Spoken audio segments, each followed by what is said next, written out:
Halo Budiana dan teman-teman, perkenalkan nama saya Naomi Ponto dengan NIM 2171650055. Saat ini saya akan membaca ringkasan buku dari Raden Sutoso dengan judul Pengantar Ilmu Hukum.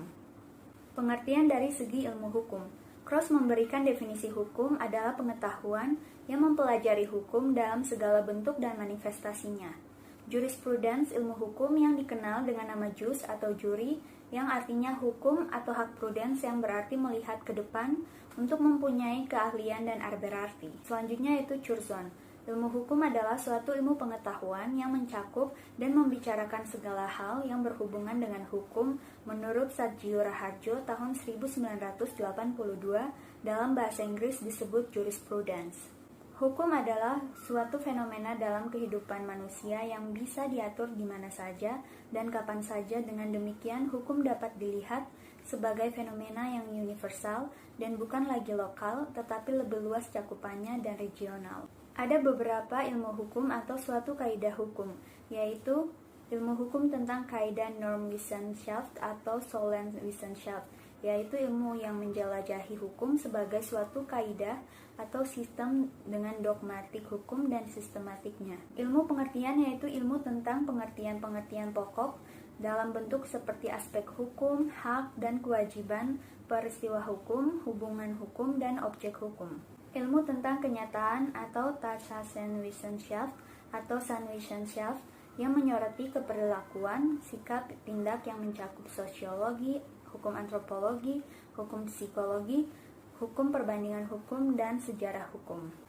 Ilmu pengetahuan hukum juga disebut sebagai ilmu yang mempelajari bukannya hanya kaidah-kaidah, akan tetapi diajari pula bagaimana perilaku kaidah tersebut.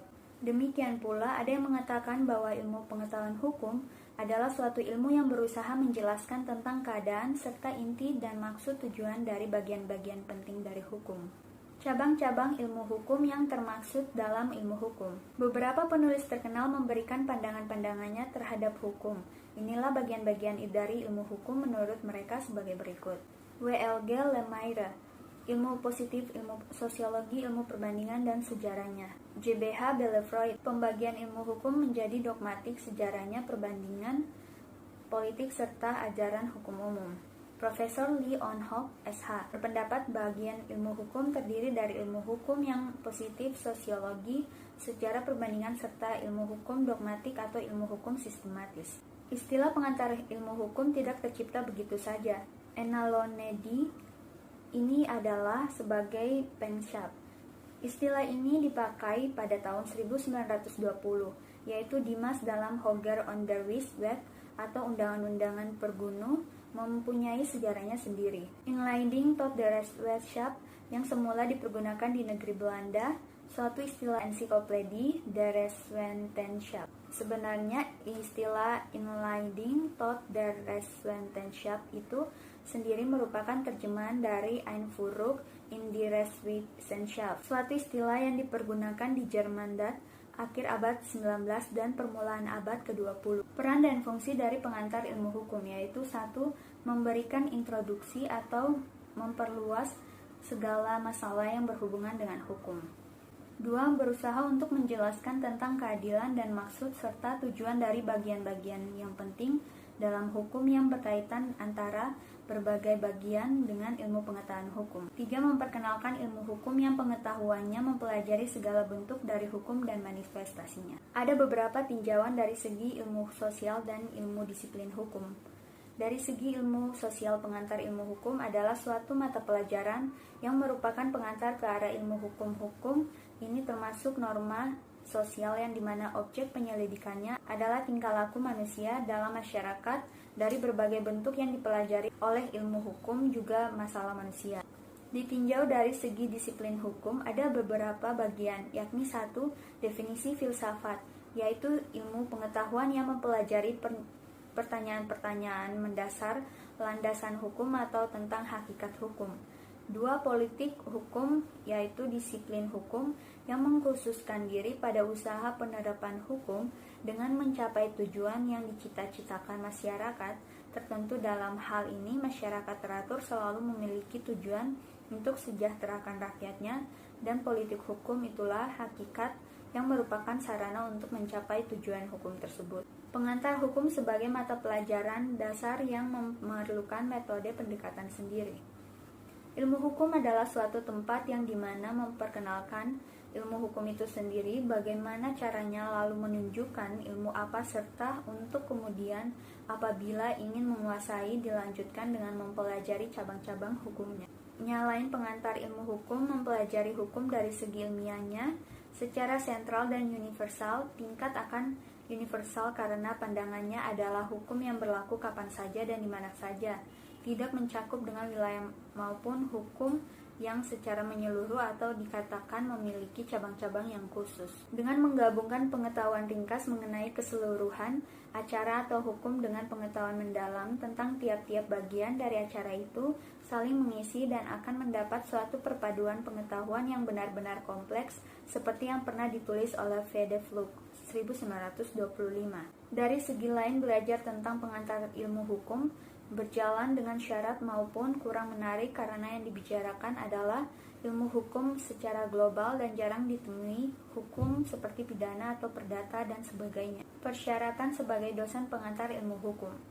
Kalau ditinjak dari segi peran atau fungsi pengantar ilmu hukum, luasnya ruang cangkup pengantar ilmu hukum serta diperlukannya pendekatan secara khusus, maka untuk dosen pengantar ilmu hukum diperlukan pernyataan khusus juga. Menurut Profesor Dr. Ahmad Sanusi, dalam bukunya Pengantar Ilmu Hukum dapat dilihat dari segi yang memerlukan pendekatan secara khusus bagi dosen pengantar ilmu hukum harus memenuhi syarat-syarat tersendiri. Yang pertama yaitu harus menguasai bahan-bahan yang menjadi keseluruhan pembahasan mata pelajaran dan pengetahuan lain yang mendukung tentang pengantar ilmu hukum.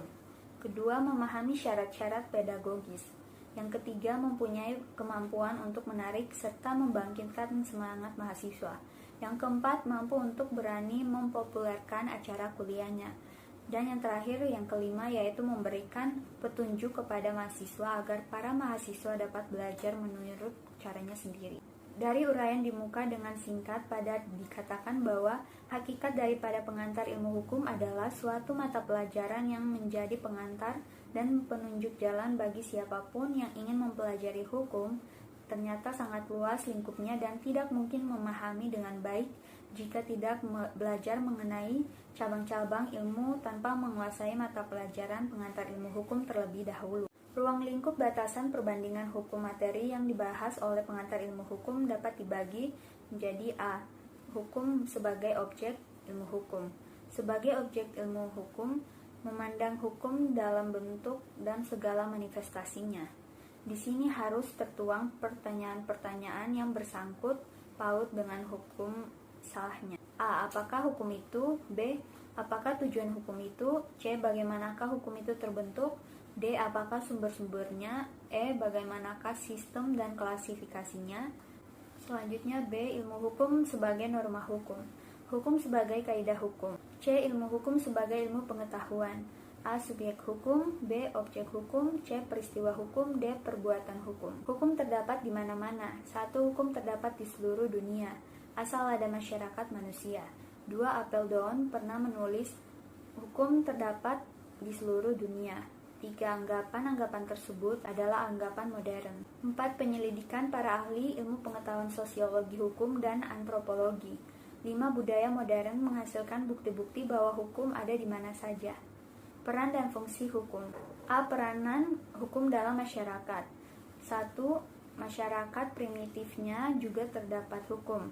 Besar dan kecilnya masyarakat selalu diikuti oleh hukum. Hukum terdapat di mana saja dan di seluruh dunia.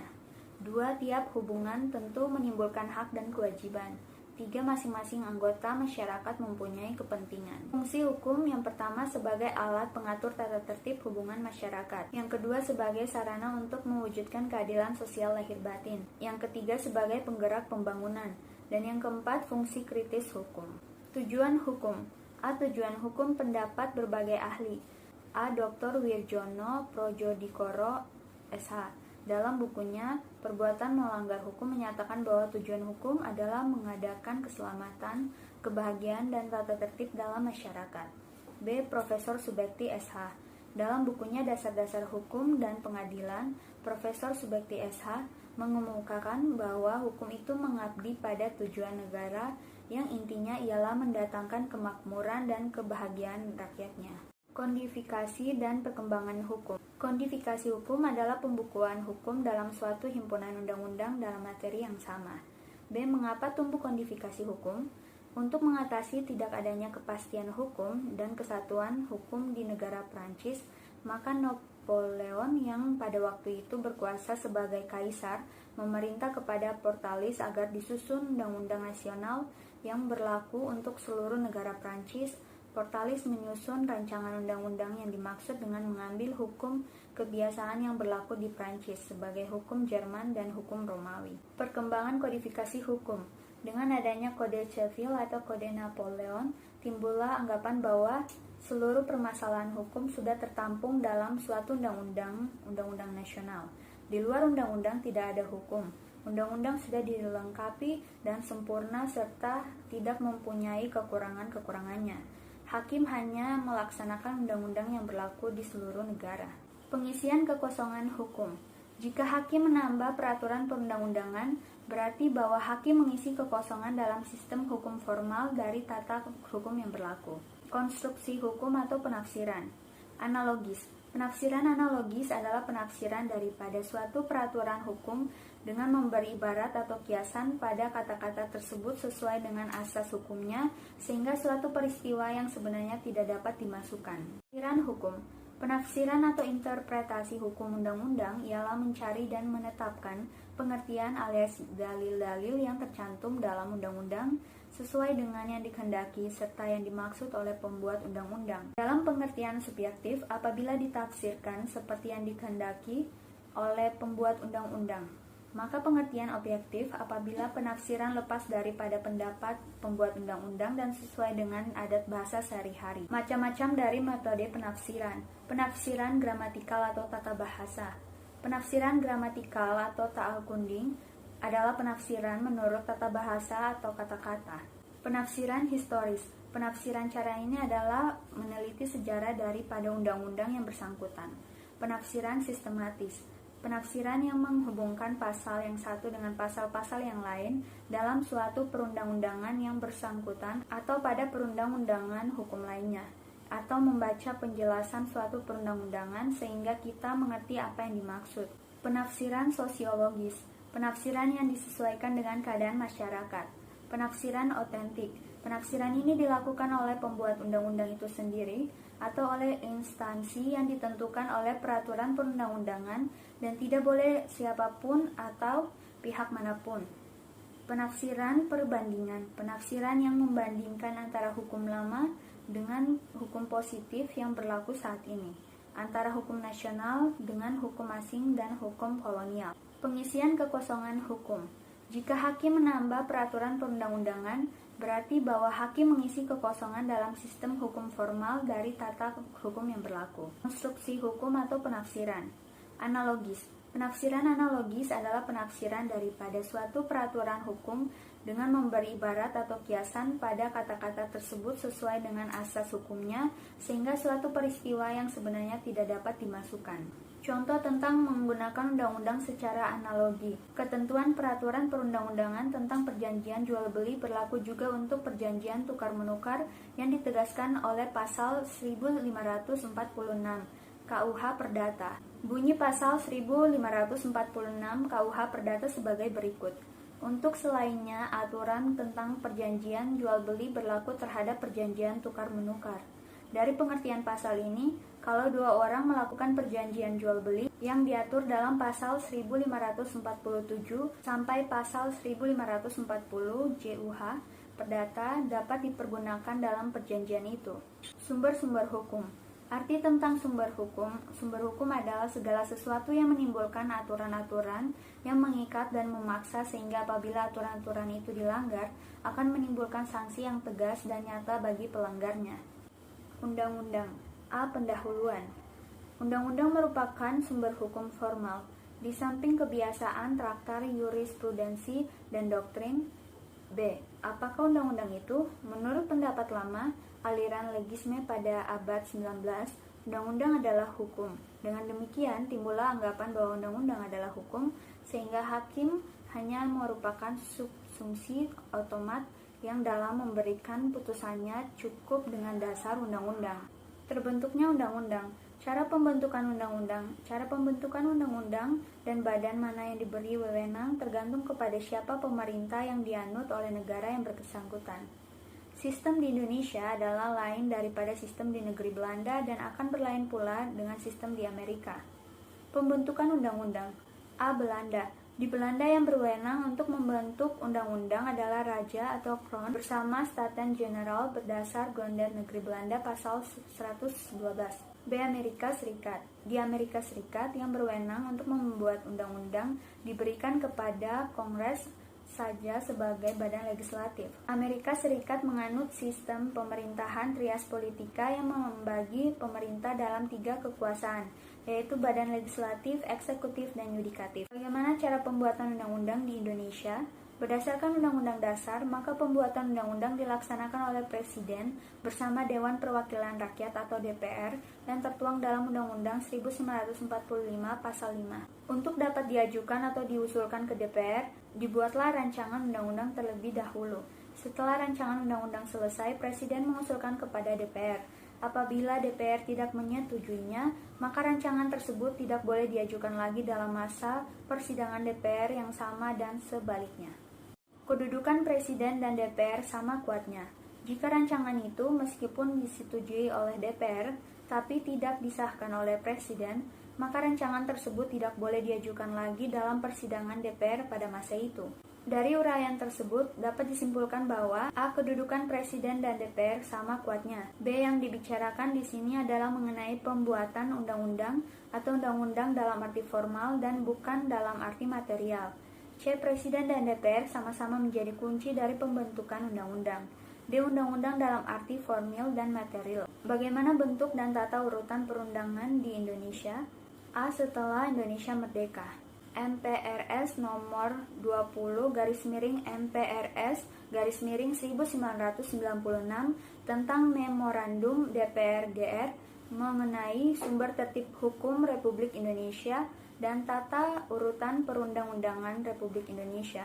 Urutannya yaitu 1. Undang-Undang Dasar 1945, 2. Ketetapan MPR, 3. Undang-undang dan peraturan pemerintah pengganti undang-undang, 4. Peraturan pemerintah, 5. Keputusan Presiden, 6. Peraturan pelaksanaan dari peraturan Menteri, Direktur Jenderal dan Direktur, 7. Peraturan daerah tingkat 1 dan peraturan pelaksanaannya. 2. Sebelum Indonesia merdeka atau zaman Hindia Belanda.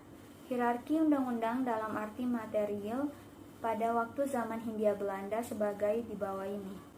A. Wet atau undang-undang dibuat oleh Raja Belanda dan dibantu oleh Menteri Jajahan dengan mendengarkan Raad van State bersama Staten-Generaal. B. Koninklijk Besluit atau KB dibuat oleh Raja Belanda dengan dibantu oleh Menteri Jajahan dengan mendengarkan Raad van State. C. Ordinantie dibuat oleh Governor Jenderal dengan mendengarkan Raad van Nederlands Indi bersama-sama dengan Volksraad. D. Regeringsverordening dibuat oleh Governor Jenderal dengan Raad van Nederlands Indi sebagai peraturan pelaksanaan daripada Wet, KB, dan Ordonantie. 3. Hierarki perundang-undangan di negeri Belanda.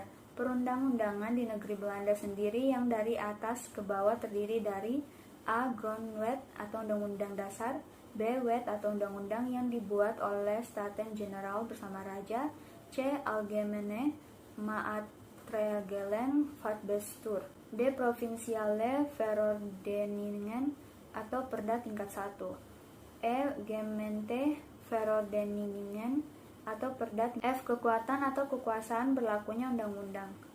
1. Apakah yang dimaksud kekuatan dan kekuasaan berlakunya undang-undang? Yang dimaksud dengan kekuatan berlakunya undang-undang ialah kekuatan mengikat antara undang-undang. Sedangkan yang dimaksud dengan kekuasaan ialah kekuasaan berlakunya undang-undang terhadap lingkungannya.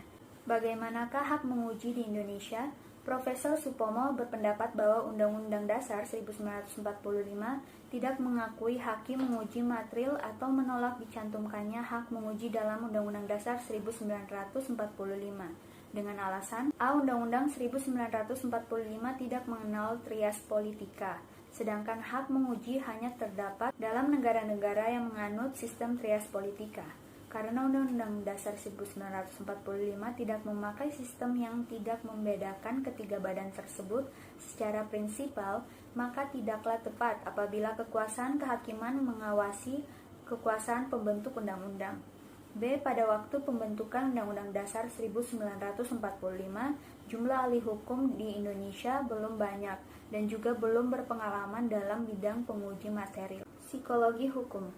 A. Pengertian psikologi hukum.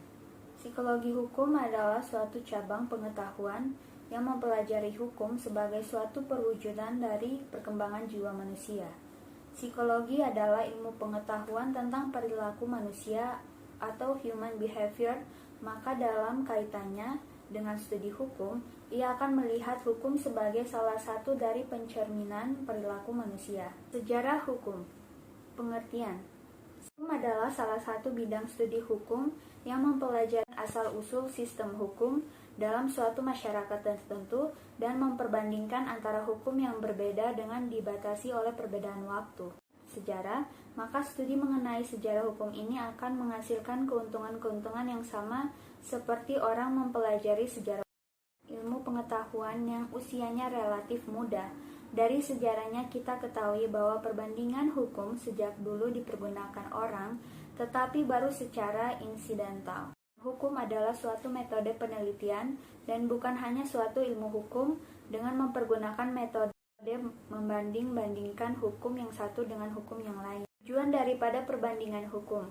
Menurut tujuan perbandingan hukum belum ada kesepakatan antara para ahli. Misalnya Main dalam buku Village Communities dan Pollack dalam bukunya The History of Comparative Jurisprudence mengatakan bahwa tujuan perbandingan hukum adalah membantu menyelusuri asal-usul perkembangan daripada konsepsi hukum yang sama di seluruh dunia. Macam-macam golongan dari fungsi perbandingan hukum. 1. Fungsi teoretis daripada perbandingan hukum. Fungsi perbandingan hukum dalam perkembangan ilmu hukum termasuk dalam fungsi teoretis ini. 2. Fungsi praktis daripada perbandingan hukum. Di samping bermanfaat bagi teori atau pengembangan ilmu hukum, perbandingan hukum juga sangat bermanfaat di dalam praktik hukum, khususnya bagi applied research dan pembentukan hukum baru. Manfaat daripada perbandingan hukum. 1. Manfaat ilmiah. Dengan membanding-bandingkan hukum, kita dapat menekankan adanya unsur-unsur persamaan dan unsur-unsur perbedaan antara sistem-sistem atau lembaga-lembaga yang kita bandingkan. 2. Manfaat praktis. Manfaat praktis ini adalah antara lain A. Sebagai penunjang dalam usaha pembentukan hukum nasional. B. Sebagai faktor penting bagi usaha unifaksi hukum. C. Perbandingan hukum juga penting dalam rangka usaha menumbuhkan saling pengertian yang lebih dalam mengenai hukum kita sendiri. D. Perbandingan hukum juga penting dalam rangka pelaksanaan HPT.